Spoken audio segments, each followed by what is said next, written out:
Salut, dans cette capsule, on vous parle de rabais et on vous dit pourquoi on aime ou on n'aime pas les rabais et quand est-ce qu'on doit utiliser les rabais et pourquoi. Utilisez-vous les rabais?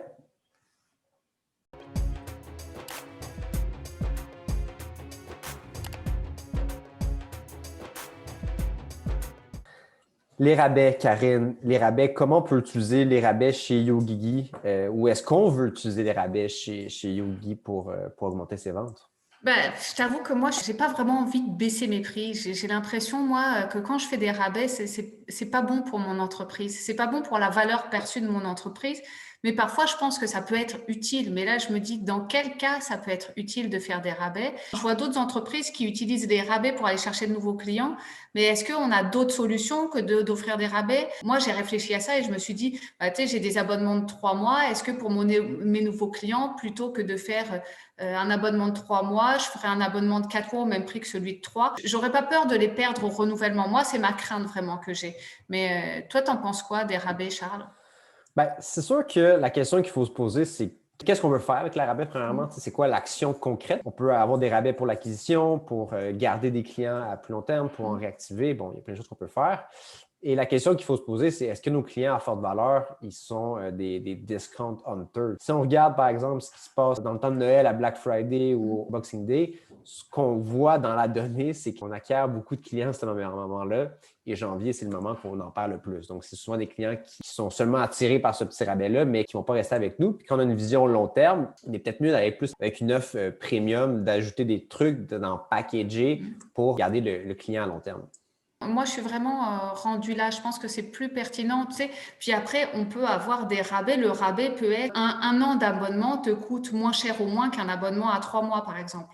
Donc ça, c'est une façon de jouer avec le rabais sans pour autant dévaloriser ton produit. Mais là, tu vas donner un rabais pour la fidélisation. Ça, je trouve que c'est intéressant. Mais tu donnes pas un rabais one shot comme ça, out of nowhere, juste pour aller acquérir du client comme ça tout de suite. J'avais déjà fait l'expérience sur Groupon, notamment dans mon ancienne vie là, et ça nous donnait un très bon retour sur investissement sur le coup, mais c'était pas des bons clients. Puis moi, je veux pas ça pour mon entreprise. J'ai vraiment envie d'avoir des bons clients.